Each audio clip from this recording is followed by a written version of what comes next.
Hello, and welcome to our study of irrigation in environmental science. My name is Harrison, and my group and I will be guiding you through the different methods of irrigation, their benefits and drawbacks, and some common problems that farmers must deal with. Here's a list of topics that we'll be covering today, so let's get started. So, irrigation. What is it? Irrigation is the process of supplying water to crops, plants, or soil to assist in their growth, especially in areas like where rainfall is insufficient or irregular, or just generally dry areas of the planet. Additionally, it is where most of the fresh water is used. Specifically, 70% of Earth's fresh water is used in the process. So, what are the types of irrigation? So, the four most common types of irrigation are drip irrigation, flood, furrow, and spray. To start, drip involves delivering water directly to the root zone of plants through a network of pipes, tubes, and emitters which slowly release water in drops. Flood involves releasing water onto a field, allowing it to flow freely and soak into the soil. Furrow involves creating shallow trenches, or furrows, between crop rows to channel water through. Finally, spray mimics natural rainfall by distributing water through sprinklers or nozzles. So each of these has its own individual reasons for implementation among farmers, and each are unique in their own different ways and have a variety of pros and cons. Finally, for my section, I'll be covering waterlogging. So, its definition is followed as: it is a condition in which soil becomes oversaturated with water, resulting in poor desiccation and a lack of oxygen on plant roots. This occurs when the water table rises too close to the surface or excessive irrigation/flooding overwhelms the soil drainage capacity.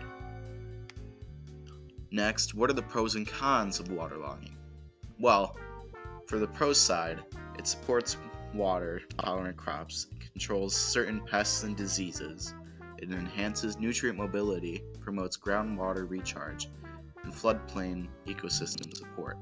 For the cons, it results in a lack of oxygen, can cause root disease and rot, nutrient loss and toxicity, reduced agricultural productivity, and the economic impacts, as there can be significant damage caused by this process if not done properly.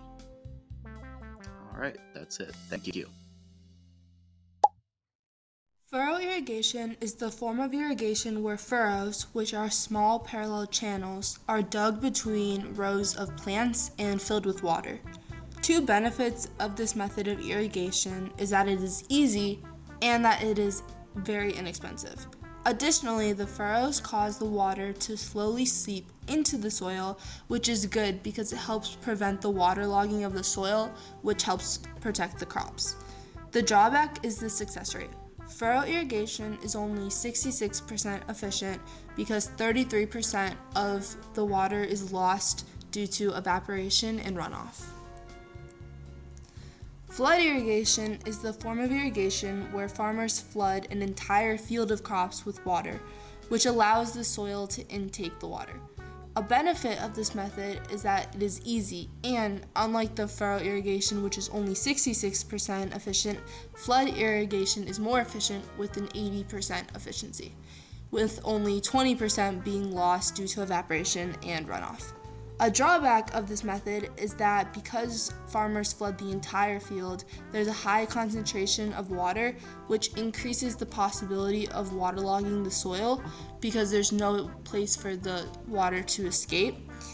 And waterlogging soils where the soil has no air, which then causes the plant roots to drown. And this process is very disruptive to the growing of crops. Spray irrigation is the irrigation system that involves pumping groundwater into spray nozzles that spread water throughout an agricultural field. Benefits of this irrigation include it being more efficient than both flood and furrow irrigations, as it decreases water runoff with less than 1/4 of the original water source being lost. Another benefit is that spray irrigation is able to provide coverage to a larger area, helping to make the process more efficient. One drawback is that it is more expensive than flood and furrow irrigations due to it requiring immense amounts of energy for operation. Drip irrigation is the irrigation that uses perforated holes in hoses to release small amounts of water at a time to the plant's roots. Benefits of this irrigation include it being the most efficient system, with it being up to 95% efficient as water loss is minimized due to reduced runoff and evaporation. Drip irrigation also avoids waterlogging, which helps to conserve water sources and ultimately reduce soil erosion. However, one drawback is that it is the most costly irrigation system, which makes it ultimately the least used. Salinization happens when salts from groundwater accumulate in the soil as water evaporates. This process often occurs in areas with heavy irrigation where water is inadequately drained.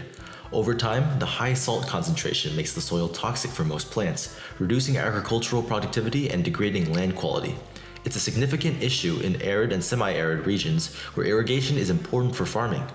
To combat salinization, farmers can implement certain practices such as drip irrigation, delivering water directly to plant roots. Additionally, improving soil drainage and periodically flushing fields with fresh water can help leach salts out of the soil.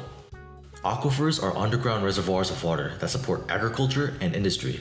Overusing them, particularly for irrigation and farming, can lead to severe depletion. A key example is the Ogallala Aquifer in the central United States, which is being drained faster than it can naturally replenish. Depleting aquifers not only threatens water availability, but also causes long-term environmental and economic challenges, including reduced crop yields and land subsidence. In order to address aquifer depletion, we need to work on sustainable water management.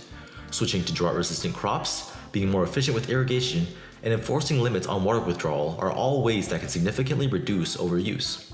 Protecting wetlands and developing permeable surfaces of land, such as sand or specialized concrete, can also help replenish groundwater levels, recharging aquifers.